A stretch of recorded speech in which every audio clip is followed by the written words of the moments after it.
It is my proud privilege to welcome our respected guest, Shri Tribhuvan Nath, who is expert in philosophy and psychology.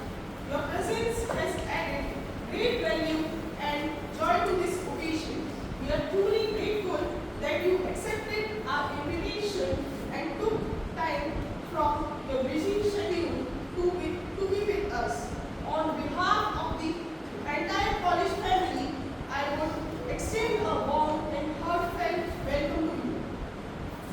Now, I would like to respectfully invite our principal, sir, to come forward and present the garland to our esteemed guests as a token of respect and warm welcome. I request principal, sir, to kindly do the honors.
Invite Dr. Mahesh Arya sir to introduce our guests and share a few words about their achievement and contribution towards our society.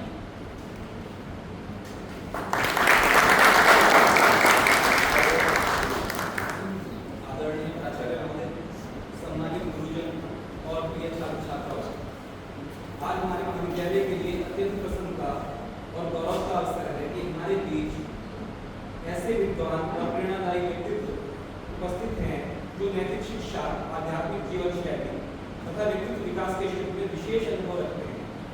हमारे विशेष अतिथि श्री त्रिभुवन दास जी, जो मूल रूप से waste Africa से हैं, वर्तमान में मोरल और ट्रेनिंग हैबिट गाइडेंस के कुशल प्रशिक्षक तथा फिलॉसफी और साइकोलॉजी के लेक्चरर हैं।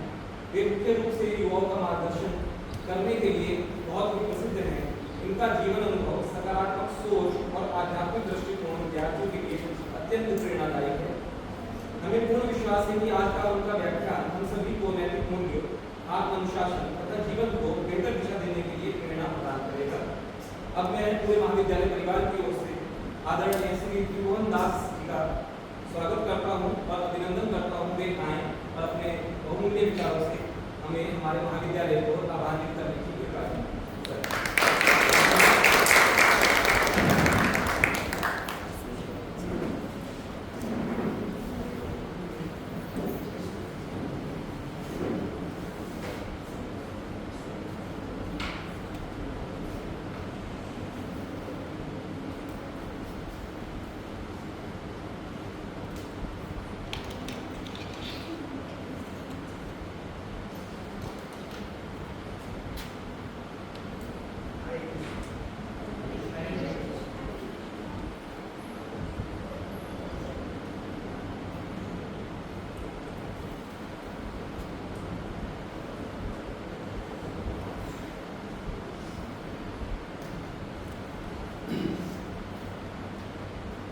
So it's my pleasure to be here with you all.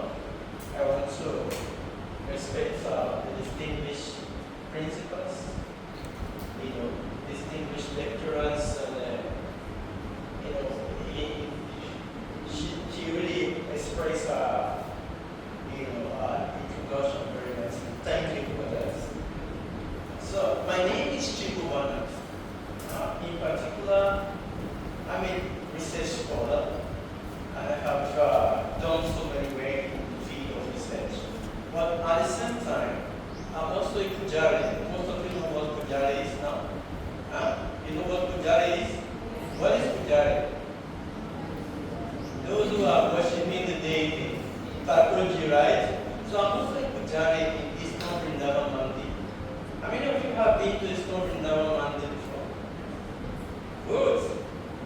Wonderful.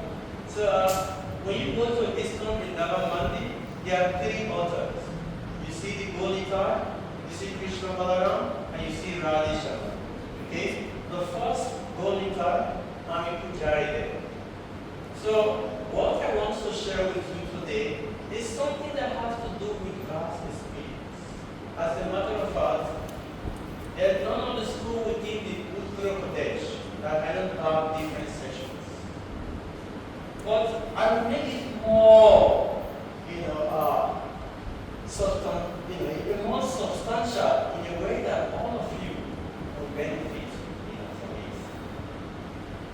If we look at ourselves today, though we struggle day and night to see that the life gets complete, but still there is always one thing, it never gets complete. What does it mean? It means that there is something that is missing. And that thing, if it's not covered, if it's not, it's not recognized, no matter how we try, it will not get fulfilled. We have to realize what it does. Now to come to the discussion of today. You all are teachers, or teachers to be, right? Yeah. Right? Everybody likes teacher. You see, the teaching profession begins from home. The mother, the father, they are the first teacher. Then after that, the mother sends the child to the school. Then the teachers in the school become the second teacher. Then after the school, then your place of work, the boss becomes the teacher. Right? So when you progress from there, maybe the boy gets a woman, or the woman gets a man, the man becomes the teacher, or the woman becomes a teacher. It's always like that. But the point we are raising here, from your experience so far, I want you all to share with me, who is actually a teacher? From your experience, you all, how many years you have been in this, institution now? How many years? 1 or 2 years. So you have something to share with me. And from your experience, who is actually a teacher? And what makes a teacher a teacher? Yes? Sir, who solve the doubts of students. Pardon? Sir, who solve the doubts of students and clear their doubts. Okay. It's a teacher. A teacher is one who solves the doubt of the children and clear their doubt. Good. That's a good one. Thank you. Who guided a student from their brighter future. Pardon? Teacher role as a mentor, as a guider who guides students for their better future. A teacher is one or a mentor who guides students for a better future. What about you? Oh my gosh, she's there. Let's give her a hand of applause. She's the one making this happen today. She has been following. Thank you for being there. Please tell us. Because of her effort. Yeah. Yes, so she's the one making it happen today. Yes, please tell us. Who is it? Yes. The teacher is a guider who is shaping the future of the student. Okay. A teacher is a guardian who shape the life of the student. Very good. These are all different perspectives. Okay, please. A teacher, wow, a teacher becomes a civil engineering. A teacher is a nation builder. Means that teacher sometimes can also be a civil engineering, because civil engineering profession, they are nation builder. Wow, that is wonderful. Good. Thank you. Yeah, these are all different perspectives and views. And somebody can say, well, I can accept, I cannot accept. But before we proceed on all of these views, we have 3 things today. The first one is the discussion that we have all begun now. The second one is the book that will concern what I will be discussing with you all. We will give you a book that concerns most of the thoughts and discussion we have. And the third one is Mahaprasad. By now, you all are from Mathura, right? Everyone is from Mathura? Yes. Okay, what is Mahaprasad actually? This Mahaprasad.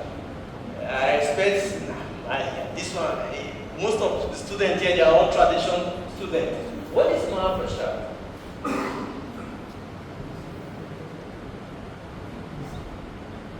Don't tell me you don't know this. Because you are supposed to be a teacher, right? So what is Mahaprasad? Arey Baba.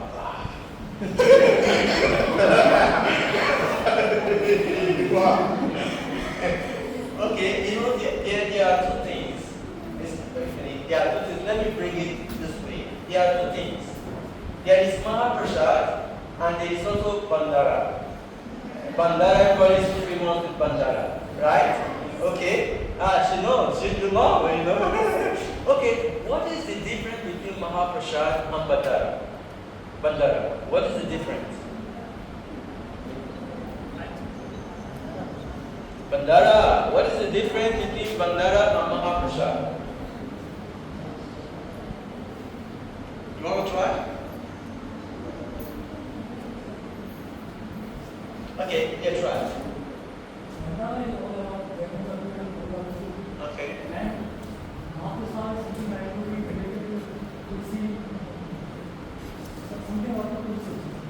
Oh, this is wonderful. My God, you are very philosophical. Thank you. He said that Bandara is, getting people for the food. That Mahaprasad is related to toast. Wow. For the first time we hear this. Somebody else wants to contribute? What is the difference between Bandara and Mahaprasad? Or what is Mahaprasad? Yes, thank you. I love confident name. Mahaprasad is something that normally temples will provide food for people Okay. who are hungry and like that is it's a kind of doing something good for other people by the temples and institutions. But Mandala is something like normal people will try to hold for अच्छे लोग दूसरों के लिए भला करने के लिए और उनको अच्छे से खाना बनाने के लिए अपने मन से करना चाहते हैं, अपने मन से घर पे खाना बनाते हैं, उसको आसानी से जो लोग आसपास के लोग हैं उन लोगों के लिए अपने मन से करते हैं। ये पर्सनली होता है, ये लोग भंडारा जो है पर्सनली करते हैं लोग बनाते हैं। ये जो महाप्रसाद होता है ये मंदिरों में अपने इंस्टीट्यूशन के द्वारा उनके एक उनके द्वारा That's good. That's good. But that's, I like your distinction, the way you, but let us know what it is. Bandara is food for all. Right? Bandara, food for all. If I make some money now, I get some Lashmi, then I can call cooks. I give them facility, cook, distribute. That is Bandara. But that is not Mahaprasad. Mahaprasad means that we want to cook without first of all no tasting. You cook with right consciousness. You offer to Takoji. Right? You offer to Takoji, then Takoji accepts, then you take out. This is Mahaprasad. Bandara is not like that. And for you to have Mahaprasad, to prepare Mahaprasad, you have to be a Brahmana. You know the meaning of Brahmana? A Brahmana is one with trade.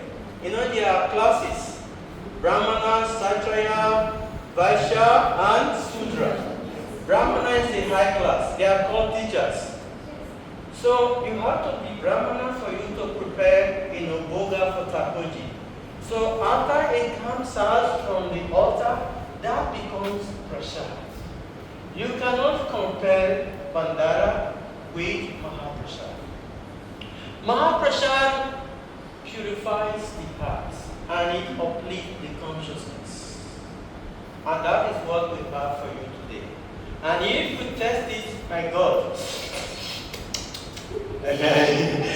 it is it. So this is one aspect of it. Now you now come to know the difference between Mahaprasad and Bandara, which is very important because a lot of people don't know. Now you know. the one who offers you bandara is not giving you punya. It's only taking punya from you. If I give you bandara, I'm only taking your good fortune from you. I'm taking blessing from you. I'm not giving you. I'm only taking. But that is not the case of Mahaprasad. Mahaprasad, Krishna gives you kripa.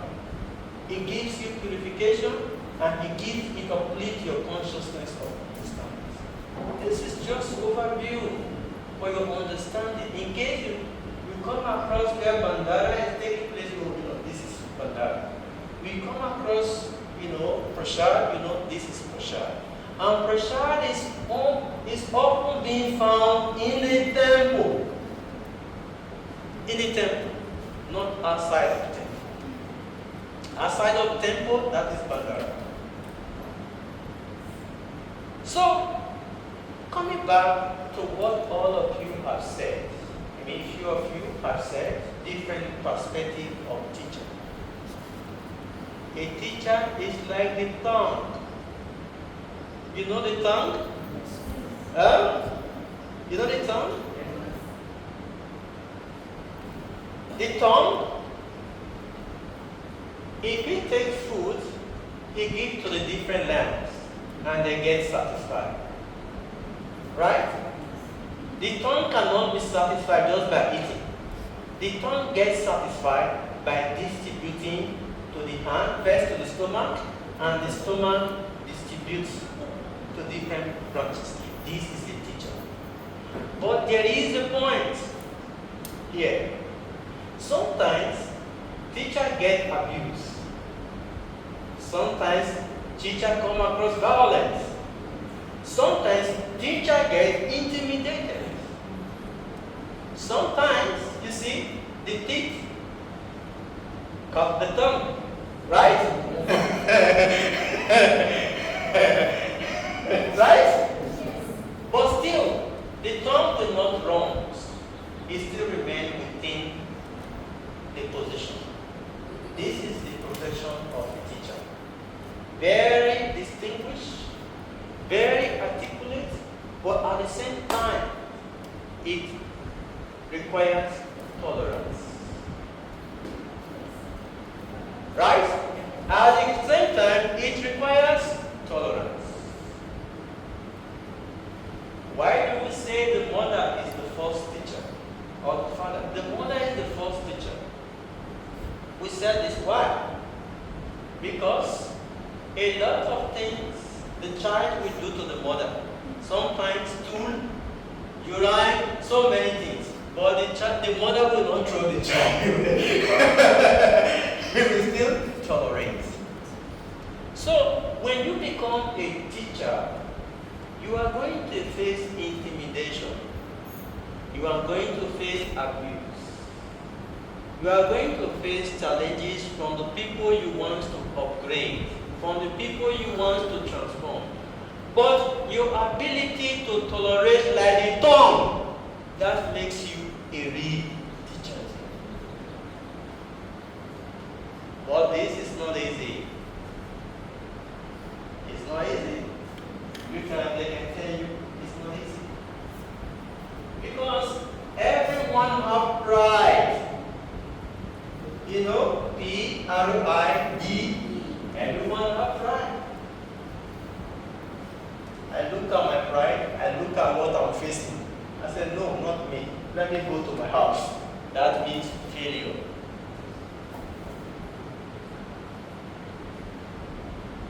If I look at what people say back to me, or what the students say back to me, or what the environment say back to me, then I react. That is only pride. Because what they say to you, what the students say to you, what the environment say to you, is only to the body. It's not to the soul. We are not this body. We are not this body. We are the Atma. So this is the reason why I thank him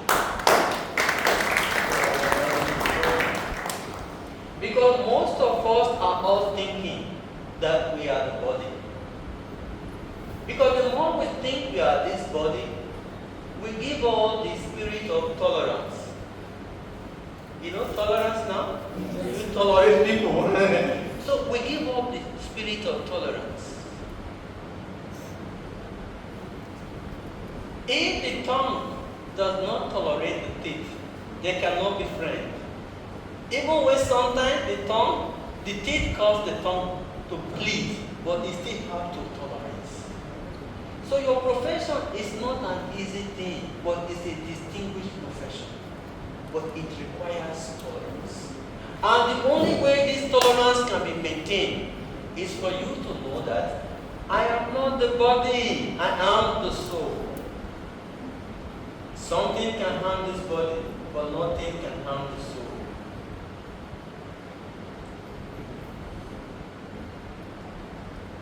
But if we look at today's generation, we look at the environment we are coming from, we look at the internet, everything within our environment, what does that remind us?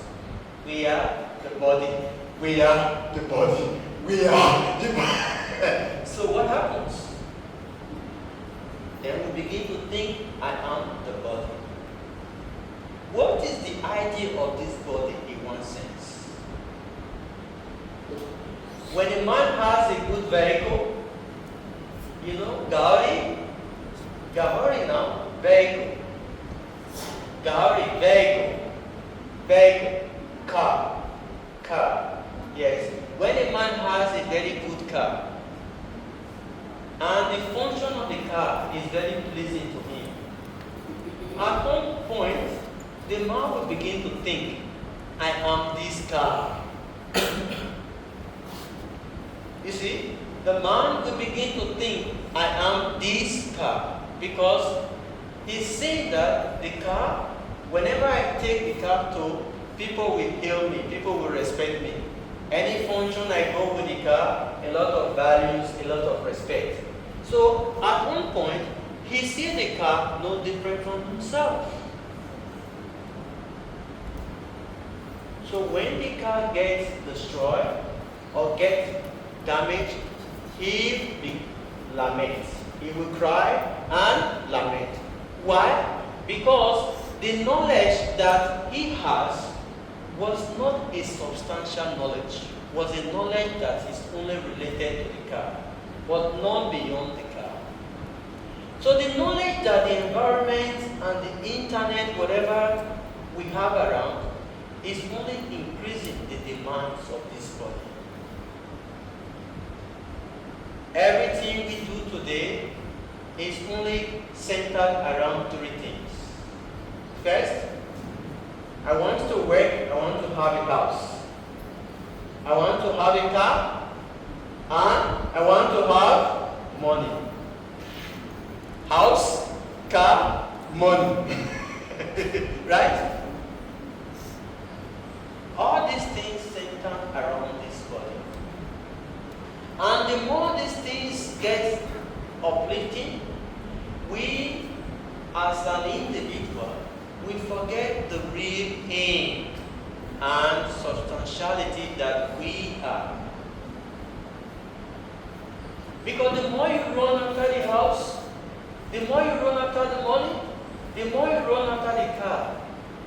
The idea of I'm not these things, I'm the soul is gone. So when these things, knowledge is gone, there is no way you can remember that I am a spirit soul. Only what comes to your mind, money, wealth, house, and home. Therefore, there is a need for us to be introspective. Introspective in the sense that, who am I? Why am I here? What is the duty and purpose of life? In Srimad Bhagavatam, Rishabhadev said to his son, He said, my dear son, a mother or a father who cannot liberate his children should not be called a father. A teacher who cannot liberate his student should not be called a teacher. A guru who cannot liberate his disciples should not be called a guru. So today you all are planning to become a teacher. But have you first of all liberated yourself? Have you liberated yourself from anger? Have you liberated yourself from greed? Have you liberated yourself from lust? Ask yourself this question. It's not 100% possible to liberate one's from these kinds of values. Pardon? It's not 100% possible. It's not 100% possible to liberate oneself's values such as pride, lust, and these kinds of evil values from a human being. So it's in their nature. So we can't just think that we will throw away these kinds of. We have to just compromise somewhere. Like golden rule, right? There will be somewhere a golden rule. We are not just to throw them away. We are just to find the right way. Where. All right, I got the point. So what it says is that these three things are part of our nature, and it's not something that can easily be striped out. But that is not true. That is not true. The reason it's not true because if you don't know the practice, you don't know. Look at these three things. Is anger our best friend? Is anger our best friend? Is greedy our best friend? Is lust our best friend? No. But what Gita said, these three things can lead anyone to hell. The whole of the fight of Mahabharata, what was responsible for it? Only these three things. Lust, anger, and greed.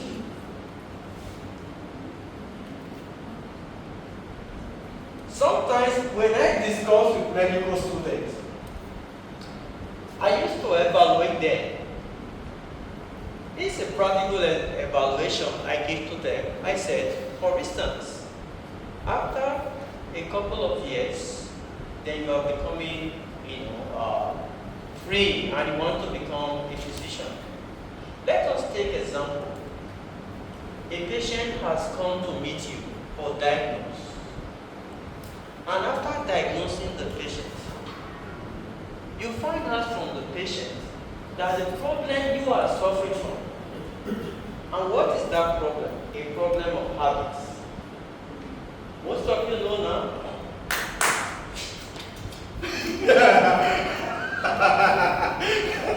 It's just a funny thing, just to bring your attention to it. So, if I'm having this problem, and the patient I have diagnosed is also having the same problem, how do I reciprocate? How do I tell him the truth?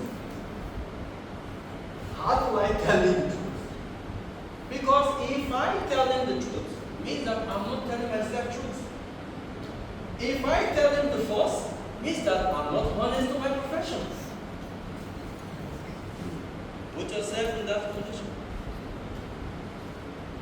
So I want to draw your attention to something which Bhagavad Gita says. It said the mind is our best friend, and the mind is our worst enemy. It said when the mind is controlled, we will live peaceful and do the right thing. Become a distinguished teacher. We become a teacher that is like a mirror. Teachers are supposed to be seen like a mirror. But when the mind is not controlled, we do things the opposite. And he gave example. A knife in the hand of a doctor, what is the intention? A knife in the hand of a doctor, what is the intention? To save life, right? But when that same knife is in the hand of a gangster, destroy. You see, one thing serving two purposes. The mind is like that. If the mind is not controlled, it is your worst enemy. If it's controlled, it is your best friend. And the situations and difficulties, confrontation, we can go on and go on, that people face today as their challenges. It's not somebody that have caused it. It's not from my family, it's not from my friend, it's only the mind. Why? Because it's not true. And the weaponize of today's generation, which the mind is using for every individual, is the mobile phone. Look at the time you spend on your mobile phone.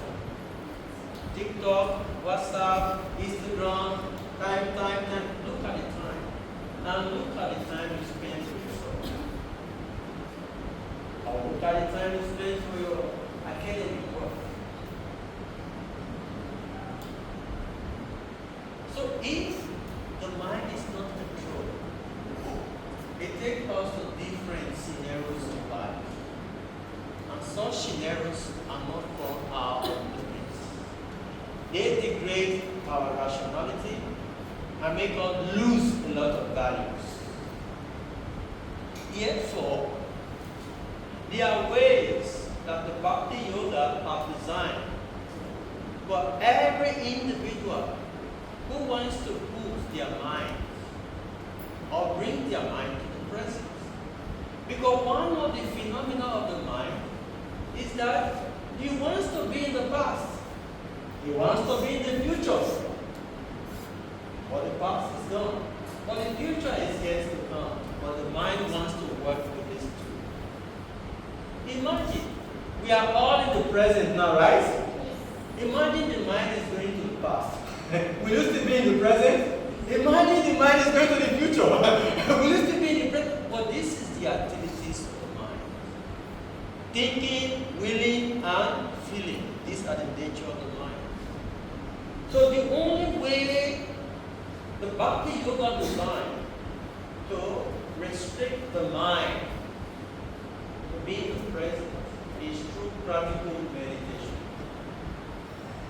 Before we go further on this practical meditation, I want us to leave the floor for all of you.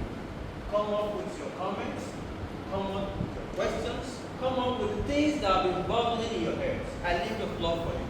Let's discuss your personal feelings, your personal challenges. What you feel that need to be discussed in this forum. I leave the floor for your questions, for your comments, before we draw the bottom line for our discussion today. Alright, the floor is for all of you. Speak. You want to speak on Hindi? No problem. You want to speak on English? No problem. I leave the floor for you now. Yes, thank you. Can you say any distinguish between Mathura and Mathura? Yes. What is our Mathura? When we are going to gathering the people to Mathura, first we have to go take on some food for Thakurji, and when we take food after Thakurji and mix with all the food, then how can we differentiate between Bhandara and Mathura? Why the Mathura is mixed with the all food? If food is offered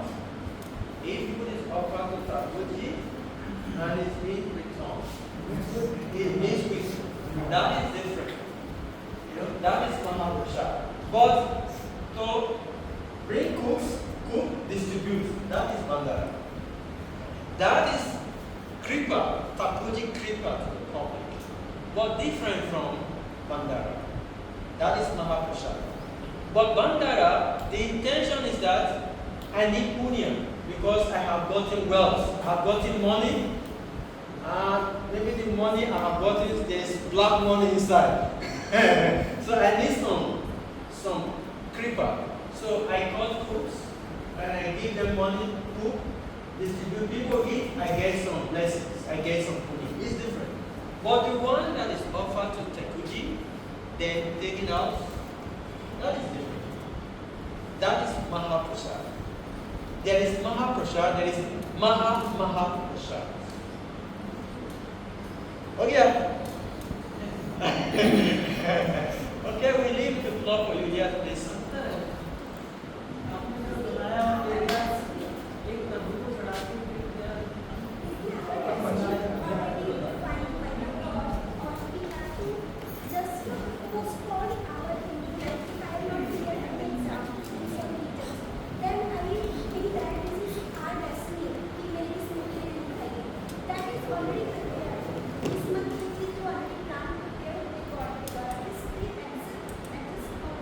Wonderful. That's a good question. Our question concerns predestined. What would it predestined? I have predestined that I will not live long. I have predestined that I will live long. So the point is that the students of Bhagavatam, students who are Bhagavatam, Dharma, or students who are Yoga, Bhakti Yoga, they don't follow predestined. What then follows is that I do my duty, whatever result is up to Thakurji. Okay. This is what we do. But those who are not, who does not have this knowledge, they think this is the reason why a lot of students commit suicide. A lot of students go out of their way because they want this kind of, what do you call it? It should be like this. It should be like this. Why? No. Nothing is in our hands. Everything is in the hand of Thakurji. Our duty is to do what we need to do. If I'm a student, I do not read, I do not take notes, I do not, submit or do any homework. I don't expect myself to have a good grade. No, I don't expect anything realistic. I don't expect myself. But if I do all these things, and at the end of the day, I got something, whether positive or negative, that should not disturb my heart. It's not to touch. God over. But if I begin to think, maybe that teacher, maybe that is a failure on my part already. Because I'm going to do something that will shift my way. Either I harm myself or I want to harm somebody who I think is the cause. Meanwhile, no one is the cause of our problem. Our problem we may be facing is as a result of previous karma.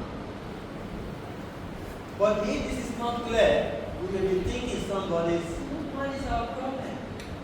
We are only because of our problems, because of the karma that we have brought in. But the process of Bhakti Yoga is to help us clear all these different anaragas, karma. Then we become more whole, pure, and be, a student of a future, attainment.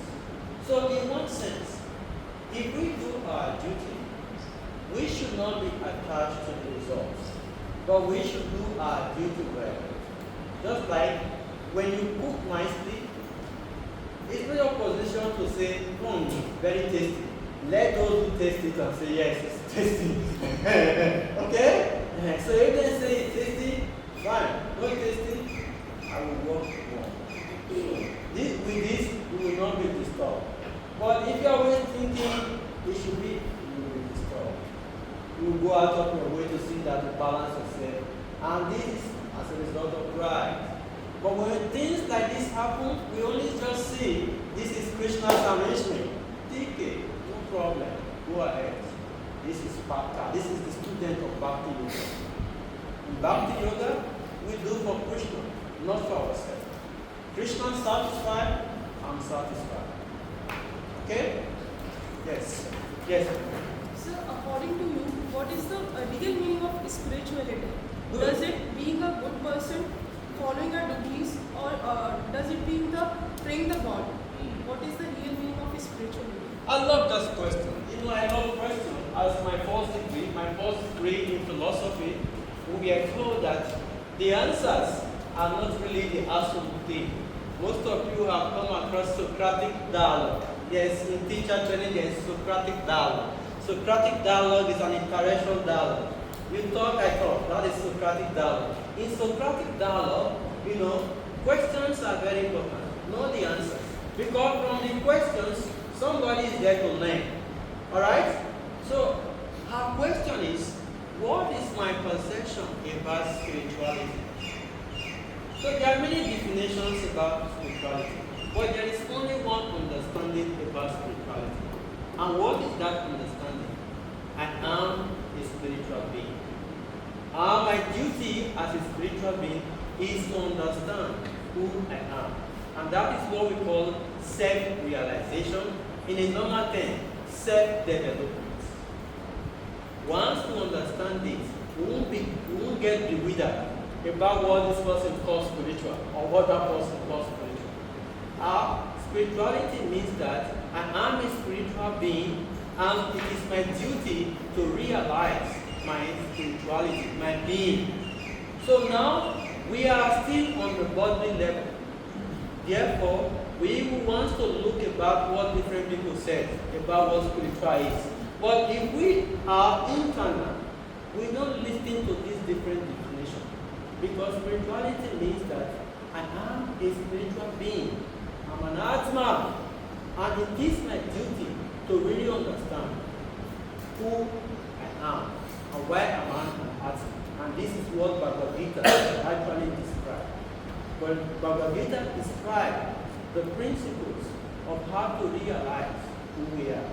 Because the more we take advantage of this holy book, Bhagavad Gita, we see that we don't longer get carried away by the wave of difficulties, by the wave of what people say, by the waves of what people think that they want us. No, we have a different perception.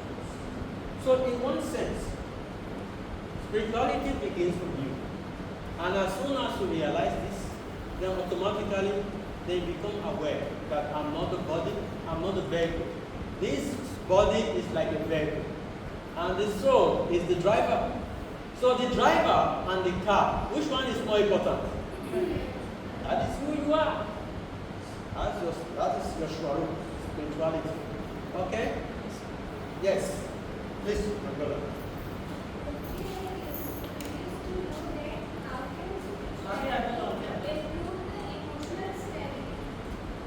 Can you repeat that again?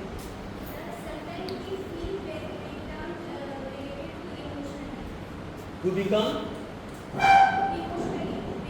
Yes. So how to overcome from that? Okay, our question is very important. Our question centered around about emotional breakdown. Why do we get breakdown emotionally? Because we allow the mind to take advantage of our rationality. Emotion means feeling. There are positive feelings and there are also negative feelings. But if the mind is not controlled, it is very difficult to get hold of what is emotion, what is positive feeling and negative feeling. A mind that is not controlled, it works with all the feelings. Therefore, again, is emotionally breakdown. It's emotionally carried away. It's emotionally, you have different things that has to do with emotional phenomena. But when the mind is controlled, there is no way we can be carried away by emotions. Because emotion is a feeling. And the one who has his feelings, the one who has his mind control, you know what? You have this understanding that I should not question. Because, for instance, somebody lost, I'm giving an example. For instance, somebody's lost his mobile phone. Mobile phone will get lost somewhere, somebody gets stolen. Then what you see is just crying, lamenting, as if something has happened extraordinary. But those who have their mind control, they know that it's just a mobile phone. If it goes that way, so something else will come. So you don't allow your emotion to control you. Those who are master-minded, who are mind control, they don't allow the emotion to control them. They are masters of emotion. They know what emotion is. Because when emotion controls us, oftentimes we do things extreme. We make wrong decisions, we speak harshly, and we do many things extreme. Therefore, there is a need for us to understand the principle of how to regulate the mind. Because the mind is the factor of all emotions. If the mind is controlled, we won't have problem with emotions. But if the mind is not controlled, certainly every little thing we get carried away by emotions. Alright? Okay? You still have one more question? That is okay? Alright, brother, please. You're raising your hand. First of all, I would like to pay huge gratitude towards you on the behalf of all the whole college that we are witnessing such a great session. A big round of applause. As a human being, Yeah. we come up with the whole range of possibilities. Yes. From the deepest hell to the higher state within ourselves. It is up to us that which one we choose to explore. Sir, one question kept me haunting simultaneously since a while. That, with all due respect, if there is God, even I am a great devotee of Lord Krishna. Well, no. The question is logical. If there is God, Yeah. God will evaluate me on the basis of my acts. Right? Yes, yes. Not on the basis of some unwanted practices, some unwanted things which on the on the need, which is the need of the hour right now. Yes. So sir, everything, how we act, how we eat, how we talk, everything decides our future. Absolutely. Very minute actions. Yes. How we react on the situations. So how to cope up with that question, that what is right or what is wrong. Even how much time I should give to devotion. If I would give a lot of time, sir, if someone invented this fan, Good. someone invented this light, Good. if that person would we give too much time on the God or something else, Yes.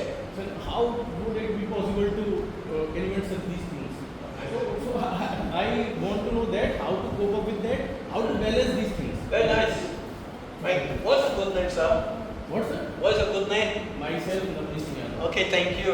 He has asked, I think he come up with the questions that I really want to know whether God exists because of the experience I have. Although he said he's a lover of God, but the question is a very good one in the sense that it's not in our position to ask whether God exists or he does not exist.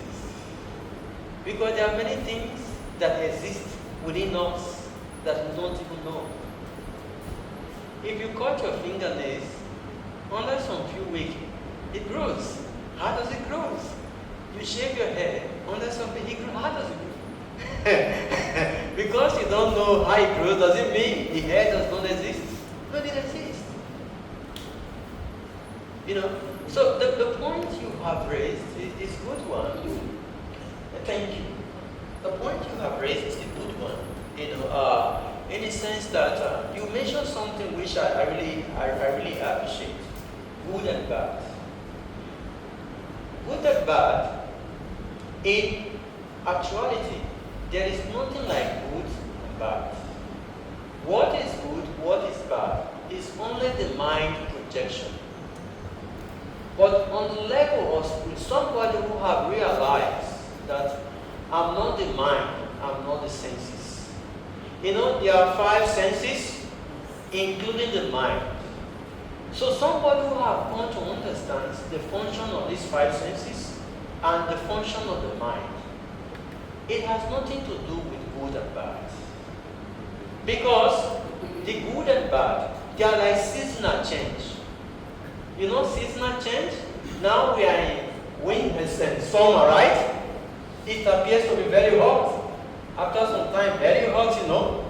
Then after some time, what happens? We enter what they call winter. And it appears to be very cold, right? So these two seasons, are they permanent?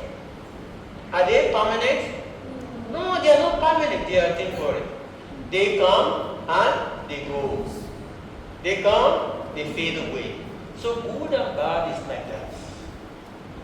But if we allow the mind and senses to control, we look at them to be permanent. We want the good to be permanent. And we don't want the evil to be permanent or the bad to be permanent. It's all the rationality of the mind and the senses. But those who are spiritually minded, who have understand themselves, they know that when there is good, at one point there is bad. When there is bad, at one point there is good. But the ability to tolerate it, as we begin the discussion, the tongue and the teeth, don't forget, they are best of friends. But sometimes the teeth does the tongue a harm. Does it mean they are no longer friends? They still remain friends. So those who are in knowledge of, Bhagavad Dhamma, they understand the concept of good and bad, that it's not permanent, it is temporary. This is the science you all have. This is the science of Bhakti Yoga. Only what is permanent in this world is the soul.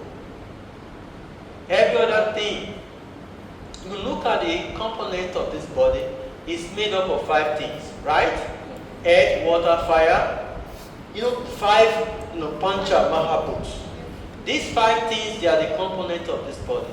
What does it mean? It means that this body is temporary. Just like, this is your phone now. This phone may have so many functions. But if the battery is not there, can it function? Oh, why? Because the phone functions because of the battery. So, the whole component of this body functions only because of the soul. When the soul departs, you hear people dead. People begin to cry. Means that when the body was still alive, they are not aware who was alive. They were thinking about only these 5 components. But these 5 components, they are from the earth, and they will return back to their different locations. But what is essential? The soul will never give attention. Just like a lady who has a bed. You know Shuka? Shuka is parrot. Shuka, parrot, bed, kapota. You know, kapota, right?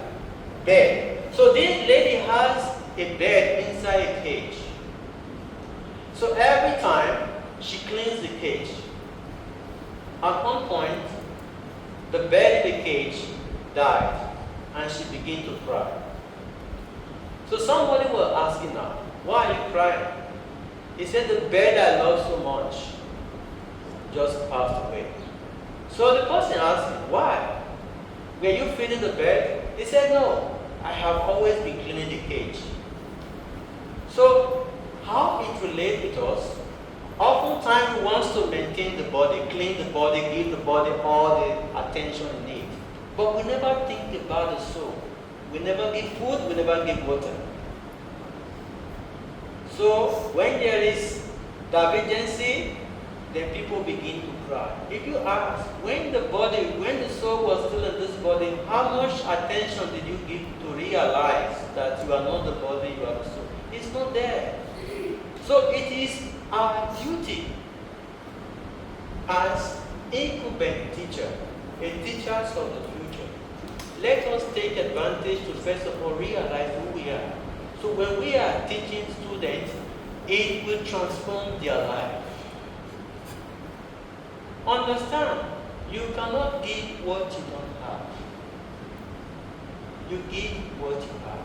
In one sense, it is our duty to do what we need to do with the right consciousness. That's yet good results. Okay? So it's not in our evaluation whether God exists, God does not exist. But within his heart, he knows that God exists. Even when he doesn't know. But when he finds himself in difficulty, then he remembers there is God. Yes, thank you, okay? Some comment is there? Is there a spiritual reason behind every coincidence? Pardon? Is there a spiritual reason behind coincidence? Okay, very nice. Our question is also very wonderful. Is there spiritual reason behind coincidence? You know, there are different spiritual reasons. Just like we are going here now, there are individual karma and there is collective karma. So everything that one experiences in this world, good, bad, is as a result of previous karma. We are here because of our previous karma. And if we are very introspective, introspective means that if we sometimes think within our heart, we know that the reason why we are here is some of the things we do secretly. There are some certain things we all do secretly that we think nobody knows. That is actually the reason why we are here. And that is the karma we have to wash away. But if we don't wash it away, it begins to grow again. It is that karma that has brought us here. And it is our duty to do away with it. But sometimes we still want to act on that karma. I give an example.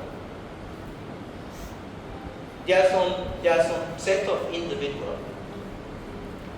They don't like interacting with ladies. But in secret, their mind is always interacting with ladies. What it means that what has brought them here is as a result of lust. And it is their duty to work on it. There are some other set of individuals, even when they have accumulated a lot of wealth, but when they sit down, they are still thinking about more wealth. Means that what has brought them here is as a result of wealth. And instead of them to begin to work on how to reduce the wealth, on how to reduce the karma, they still want to increase the karma. At the end of the day, what happens?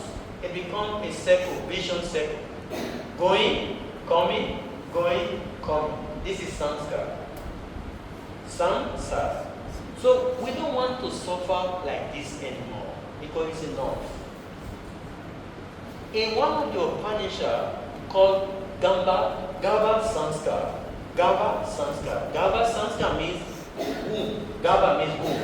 And start the child in the womb. A child in the womb, he understands everything that has led him inside the womb. He understands how he has started growing. He understands the cause that has led him to the womb. And in the womb, he's crying, oh my Lord, if I'm able to leave this womb, I don't want to go back again because of the experience.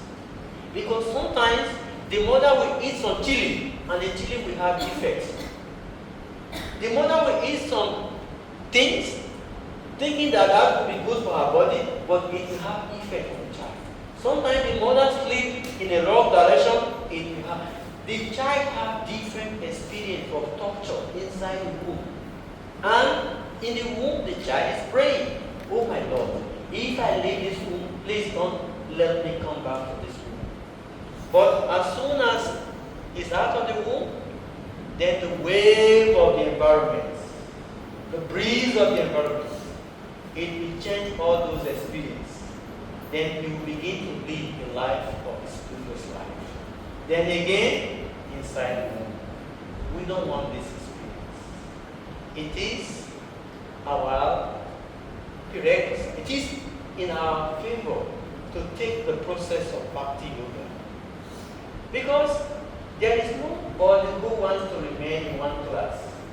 Every student wants to go from class 1 to class 2. To first year to the second. Every student wants to. But if we don't work, this victory may not be easily to achieve. Therefore, there is a need to understand more values of Bhakti Yoga.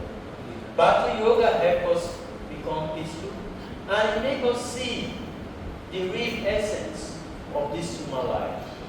So, in a nutshell, dear sister, in a nutshell, there is connection. The connection is as a result of our previous karma. Everything we experience today is as a result of our previous karma. If I'm not getting husband, it's as a result of my previous karma. If I'm getting good husband, it's as a result of my previous karma. It's not about somebody or no, it's as a result of my previous karma. Alright? There is karma, and the laws of karma is very powerful. Nobody can change this. Only what changes the laws of karma is sadhana, the practice of Bhakti Yoga. Practice of Bhakti Yoga change sadhana. Yes. But it is easy to say that body and soul are two different things. But how can we reach a state that no one can learn us by the voice? Very nice one. Very good one. Yeah, it's talking about the harsh words. In fact, there's a portion in Mahabharata that says that there are three things that are responsible for people's deaths. The first one is what we say. The second one, what we eat. He said, then the third one, the mind. He said these three things, they are what is responsible for everyone's death. It's not the arrow, it's not the knife, it's not the poison. But what is responsible for everyone's death, especially early death, he says it's these three things. Mahabharata is saying. This is the teaching of, they call it Vidura Niti. Vidura is speaking to Dhritarashtra. He said these three things, harsh words, what we eat, and the demands of the mind. What we eat. He said in that context, he said when there is no disease, there is no ailment in the stomach, there is no disease in the body. So we have to be careful with what we eat. Especially these days. A lot of people cook outside there. They are not cooking for your health. They are only cooking for taco. They want money. Taka. Money they want. So if you take most of all those things, be careful because it might cause problem. Then the second one, what we say. Because what we say to others automatically comes back to us. And in Canto 11 of Srimad Bhagavatam, it says that harsh words, he said you can shoot arrow, you shoot arrow at somebody, it may pass through the chest and come back. But with the help of mantra, you can bring out the arrow. But the harsh words of somebody is very difficult to bring out.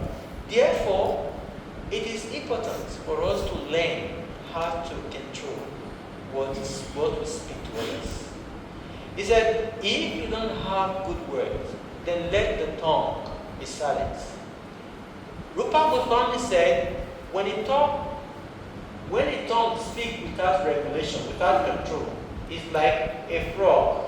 You know frog? Croak, croak, croak. He said, when the frog is croaking, you know what it means? The frog is croaking for the snake. I'm here, come and eat me. So when we talk without regulation, we are calling for problem. Therefore, teachers then should moderate.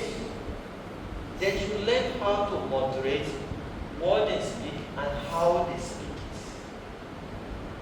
So what you say is about regulation, is about control.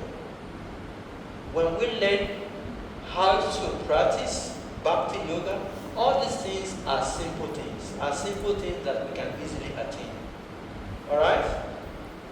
Yes. Okay, go ahead. Why you are not satisfied? In practically, these many things, many people, they are primary others. And we know, but they are not on the stage to get, we cannot distinguish ourselves, or we can say our body from our soul. It is the heart, and we have. See, what you said is good. That is the reason why we have to practice. See, you cannot, Bhagavad Gita will give you. You cannot hold the soul. Bhagavad Gita says, water cannot kill the soul. Knife cannot kill the soul. Even you cannot even match the soul because the soul is so tiny. So everything people say to us is pertaining to this body. But if we have the knowledge of Bhagavad Dhamma, we know I'm not the body. For instance, somebody say your car is ugly, your car is damaged, your car is useless. Will you begin to fight? No, I'm not the car. It's only car. So people may say so many things to us, but if we have spiritual knowledge, this one is not my category. Because what is saying to me is only to the car, to the body, but not to me, the soul. If we don't realize this, we will always have problems. People are going to say many things to the car. Sometimes people will say the car is very beautiful. Sometimes people will go, this car is very ugly. All kind of things. But you are not the car. You are not this body. Who you are is the soul. Understanding this makes a big difference. This is practice. Hey, Baba. You have to practice. No practice, no knowledge. Spirituality means practice. That is why Bhakti Yoga is very advanced study. It's a study that you cannot get in the higher school, but something that is available for you in Srimad Bhagavatam and Bhagavad Gita. So today in my vehicle, I have 2 cartons of Bhagavad Gita. Normally in ISKCON Vrindavan temple, Bhagavad Gita is about 350.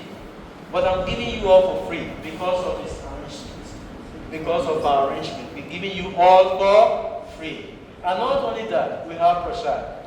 Mahaprasadam ki. Okay, yes, some other question or comment? Yes. Let me take this one. You have asked. Sir, why are we born? Yes. Why are we born? What is the real motive or meaning of the real life? And how can I say that I am living that life is worthwhile or not? Oh my God, yeah. His question is, why are we here? Am I living? How do I know if I'm living the real life or I don't know if I'm not living? So that question, well, it's not something that, please sit down.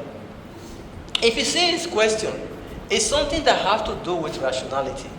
Because according to Srimad Bhagavatam and Bhagavad Gita, it said the purpose of here is to free ourselves.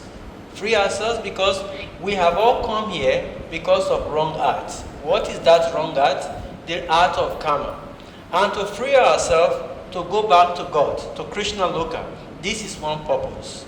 So how do we know whether we are living the real life or we are living the opposite life? It's whether we are satisfying God.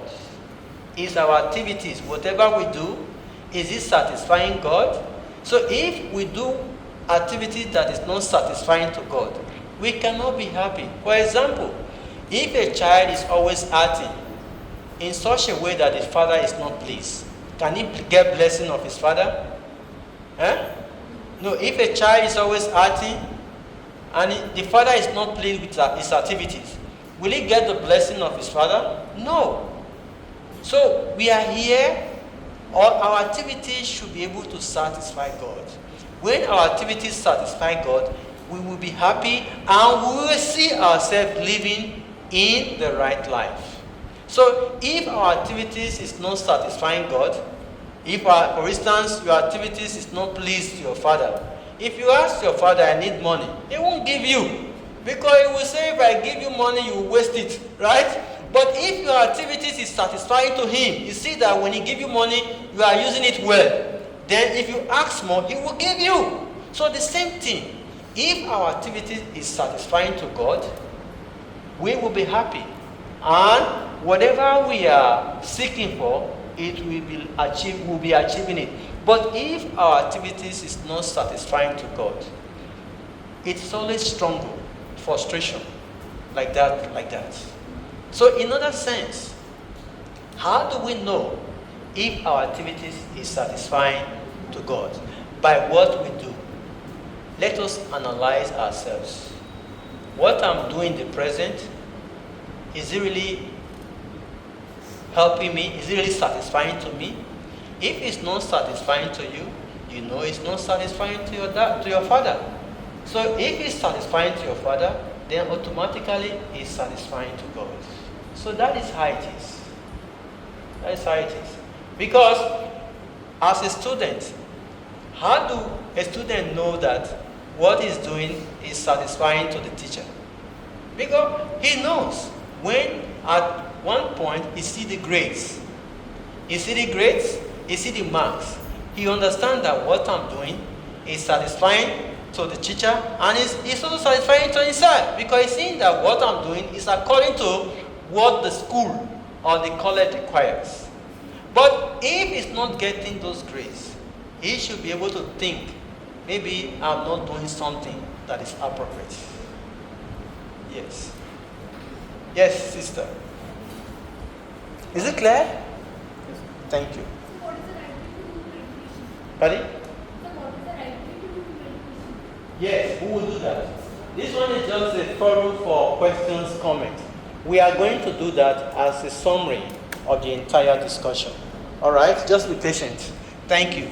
You are looking forward to that, right? You will get that. So, are we start? Oh, yes. Sorry, one more question there. Okay. How many questions you have here? Okay, sir. Do you believe in the concept of cause and effect? Okay, that is one. If yes, then what is that? What is the state of peace? The state of peace. It's very simple now. This is a very simple question. Okay. First of all, he's talking about cause and effect. If I drink, what is the effect? I'll become drunk now. That is the effect. That is the effect. If I drink now, what follows is I become drunk. Then either I fall inside the gutter or I become a danger to other people's life. That is the effect. So the questions of cause and effect is very easy. That is what we sow is what we reap. Very easy. Somebody will not sow aloo, aloo, potato, and he wants to reap kela. He wants to reap banana. It's not possible. You sow aloo, you reap aloo. You plant banana, you reap banana. That is the first question. God take me. Cause and effect is like that. What we sow is what we get. What we put in is what we receive. If you give good, you get good. If you give bad, you get bad. It's as simple as that. So there is nothing like two ways about it. This is how karma, the laws of karma work. We cannot overemphasize the concept of karma in our life. If we say there is no karma, it's up to us. But at one point, we realize there is karma. So whatever we plant, that is what we get from the soil. Whatever we give out, that is what we get back. If we give positive, we get positive. We give negative, we also get negative. So the second one, I think, maybe if somebody can, I'm not very seeing, but the second question, I think this one, very much.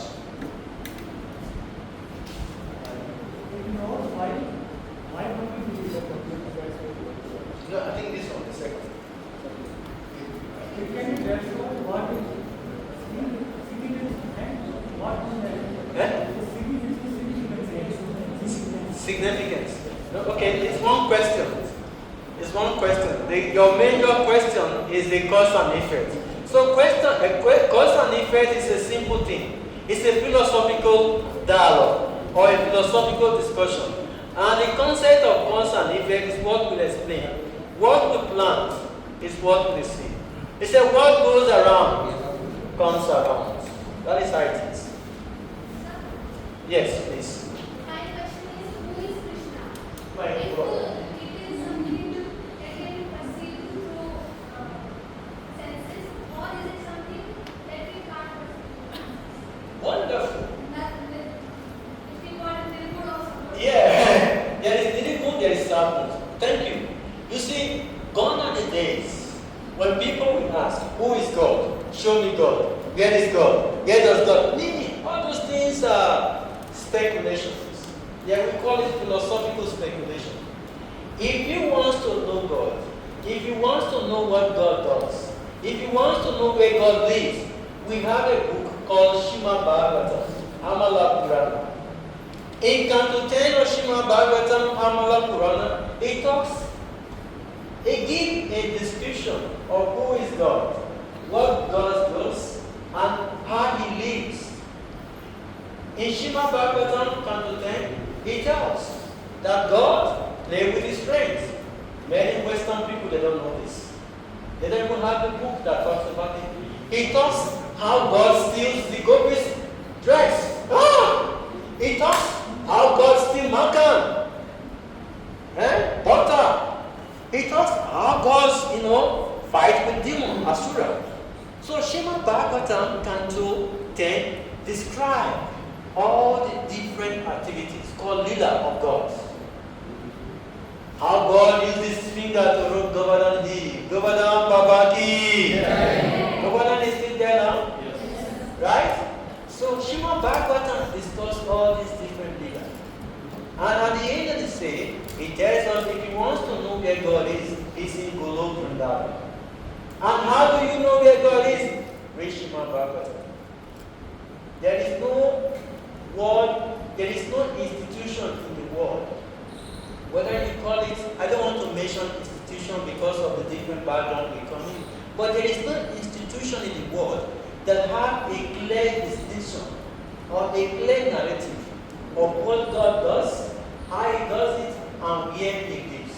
Only in Shima Bhagavatam, Amala Purana, talks about what God does, how He lives, how He plays. It's all there in Shima Bhagavatam. So our mind and senses is unable to rationalize the activities of God.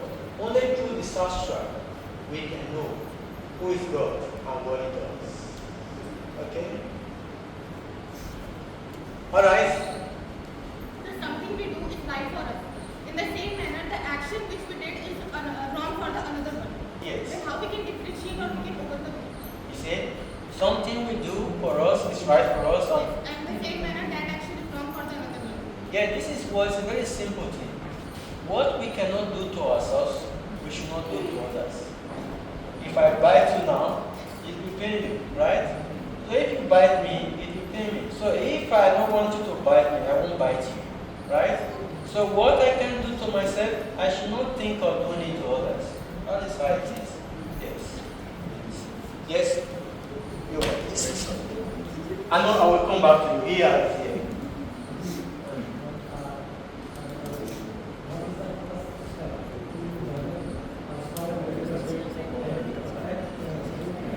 Wonderful!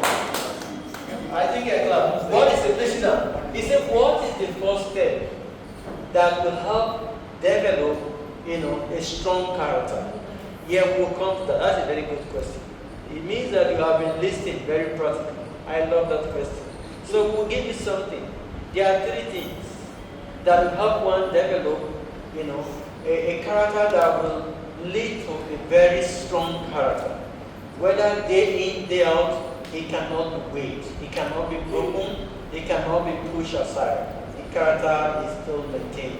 So there is only three things that we are going to do that will help us develop this kind of character that becomes so strong that nothing can change it. Either summer, winter, it remains the same. Okay? Good question. All right, sister. So as we are going to become teacher, Yes. so anger is a good habit for us or not? Because if personally I say about myself that I'm a little bit short-tempered Yes. I do my beautiful things because of my anger. Yeah. And in the end, I regret. Yes. I really That's a very good question. She's very honest. Very good. So the point here is to draw your attention again, okay?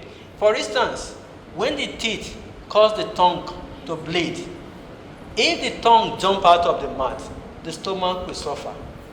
Right? Because food will not go to the stomach again. Huh? So that is the reason why we should learn how to tolerate. I also have And what helps us to tolerate anger is practice. And this is the practice we will do after now. If we practice, we'll be able to regulate anger. Yes. A lot of students suffer from this phenomenon. But what have helped them over the years is sadhana, is practice. Yes. Alright? So it's not something that only you want to face, only you want to experience. A lot of people experience these things. But the ability to practice makes the difference. Because the tongue and the teeth, they are best of friends. But sometimes there is serious, conflict. But the tongue still tolerates the teeth and continue to function. Because you will be dealing with students. Sometimes they are very aggressive, and sometimes they may add the opposite that does not work with your nature. But the ability to use your profession, to manage and remain calm, that has to do with practice. All right? Yes. It's not easy to manage children. After now, you will have the experience of what we are discussing. But by practice, it becomes easy. All right? Yes. How to deal with the negativity we get in our day-to-day life, like we are not scolded for good in exam, not scolded by our parents. We got sometimes negative thoughts.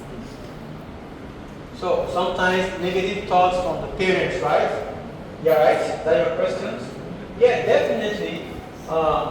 When people sponsor or they are on the verge of sponsor, they have the ability or the parental side to say what you're doing or what you're not doing.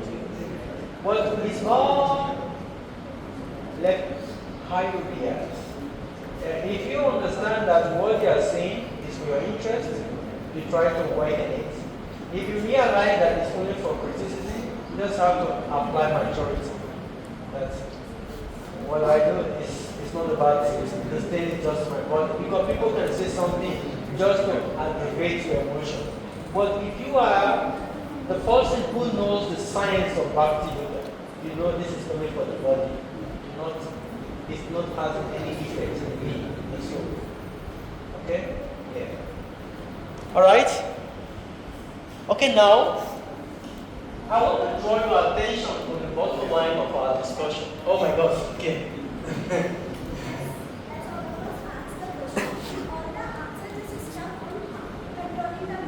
Yes. Very nice. Yes.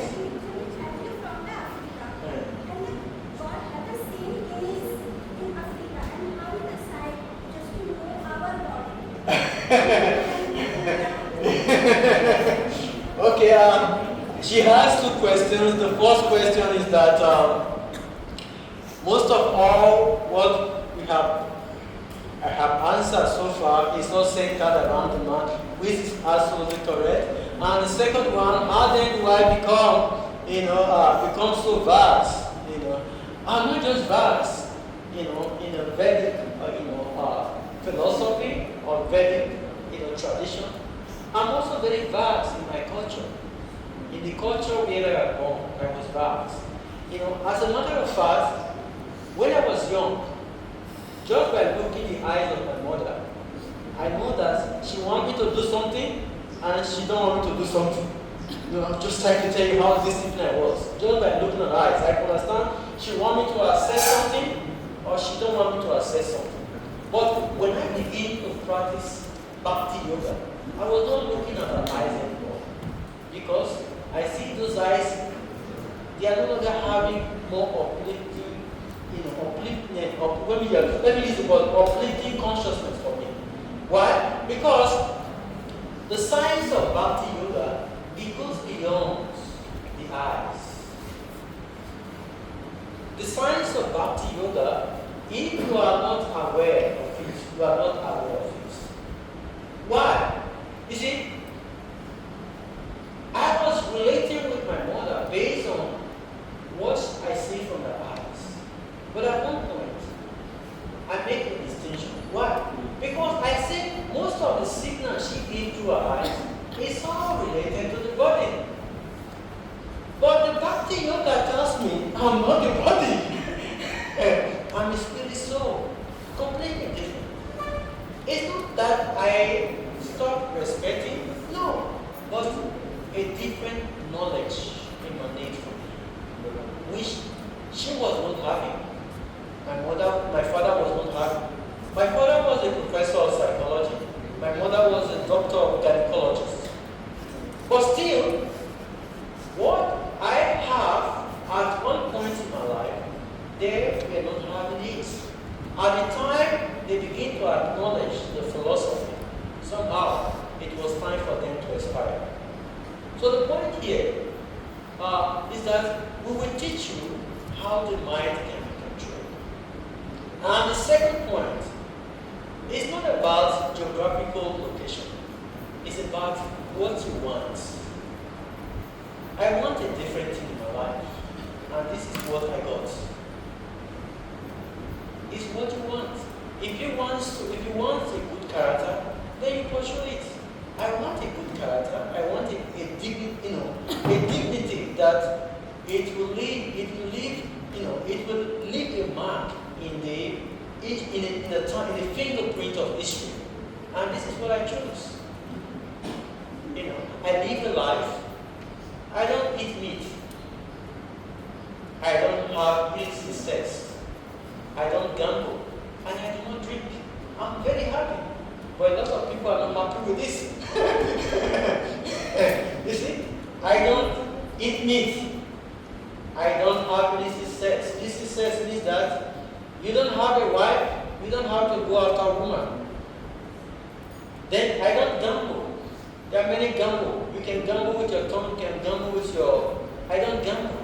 And I do not drink any substance. For more than 23, 24 years, I don't know whether these things exist. So who is more sober? What is a distinguished life? Sometimes I enter some certain place. I see the way people countenance change. It changed not because they are afraid of me. It changed because they are so much full with impurity. These things, they are called 4 pillars of sins. Drinking, illicit sex. In Mahabharata, it is said if one wants to live long, this is Mahabharata injunction. If anybody wants to live long, he should not take the wife that belongs to somebody else. Mahabharata said, not even thinking of having a sexual relationship with somebody else's wife. That is illicit sex. Then second, gambling. In Mahabharata there was what actually bring the gambling between the Kuruva and the Pandavas. You know what it is? Gambling. They are very dangerous. And the fourth one, meat eating. Meat eating is violence, not just the violence to the living entities, but it also does a lot of havoc to us. So these things, for anybody who wants to live a distinguished life, a life that will have a mark in history, try to give up these 4 things. The first one, no meat eating. The second one, no illicit sex, except you are married. If you are married, you can enjoy yourself. The third one, gambling. And the fourth one, what is the fourth one? No intoxicants. If you are able to give up these things, my God, you will see a completely transformation in your life. Oh yeah? Yes. Atma. The Atma is achieved. You are Atma, but this body is covering the Atma. Just like when you are in a dark room you cannot tell what is within your room. But when you put the light, you can tell what and what. So the practice of Bhakti Yoga is the light that helps us to see the Atma. So the more we practice, the more we realize the Atma that we are. And that is what we are going to give you in a nutshell. Alright? So do we bring the bottom line now? Do we give a summary to it? Everybody's okay? Yes. Everybody's okay? So now, the bottom line of today's discussion, which I may say the summary of the entire talk with you all, both the questions, the philosophical aspects, so on and so forth, he falls on three things. What are these three things? And these three things fall under the umbrella or the canopy of Bhakti Yoga. The first one is that we have to hear. We have to hear from the right source. The second one is that we have to practice. Hearing and practice. And the third one, we have to do meditation. There are different practical or theoretical aspects of meditation. But there is one meditation that is important in this age. And that meditation is something that nobody who have practiced it have not seen a result. As a matter of fact, most of you know the KD Medical College. I have every Sunday tomorrow now, I have a section with some students there. These students are coming from different good homes. But because their mind were not controlled, they were engaged in what we call habit molestation. We call them addiction habits. They are called the addiction students. I began this program 2-3 years ago. When I started, the students were about 200 or something. But when we began the program, gradually, a lot of transformation takes place. Now, the number has reduced. And the medical director of the school, he keeps modifying the topic so that I don't leave. He keeps requesting that the session keep going on because of the effectiveness of what we are teaching the students. So, one of the key pillars of this section is the meditation. When we practice this meditation together, at the end of it, the student will speak from what they felt. Some will say, oh my God, I felt so energetic. Some will say, I felt transformed. They will say something so practical, something so meaningful because of the effect of the meditation. But that is good. This can happen under any minute or seconds.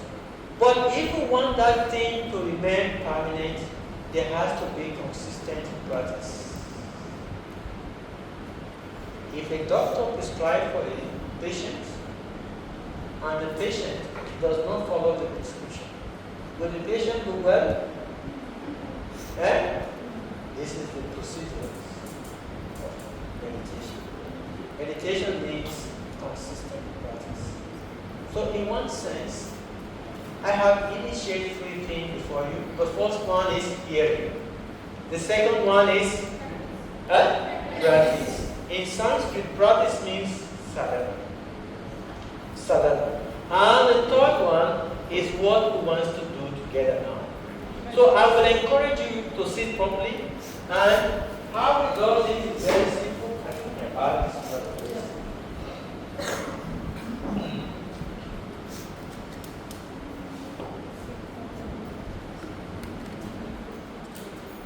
So this is not about whether I belong to one religion, I belong to another. When a patient is sick, when you go to the hospital, the patient is not looking for a doctor that is Hindu, or a doctor that is a Muslim, or a doctor that is a Christian. No. He just wants something that will help him to live a good life and to be healthy again. So this practice of meditation is more like on that nature. When you find yourself in difficulty and you are able to reflect on this meditation, automatically become well again. Very practical and very effective. So how it is that I begin it, and if I give a sign, we all will do it together. Alright? So first of all, you just have to listen. So there is invocation. The invocation I can do alone. Jai Shri Krishna Chaitanya Prabhu Nityananda Sri Advaita Gadadhara Sivasade Gaura Bhaktavinda. So now you just listen. If I give you a sign, then we all can do this thing. And at the end of the day, you see a lot of transformation.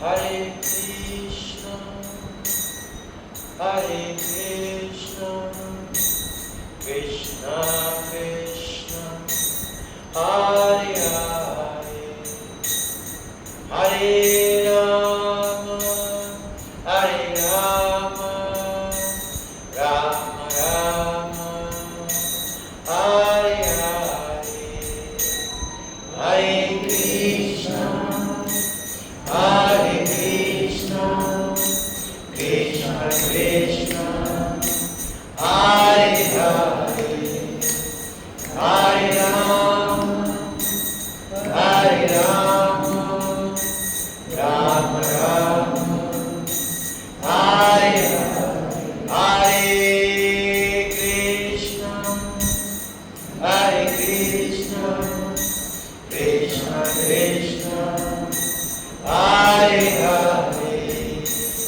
Hare Rama, Hare Rama, Rama Rama, Hare Hare, Hare Krishna, Hare Krishna, Krishna Krishna, Hare Hare, Hare Rama, Hare Rama, Rama Rama, Hare Hare, Hare Krishna, Hare Krishna, Krishna Krishna, Hare Hare, Hare Rama, Hare Rama, Rama Rama, Hare Hare.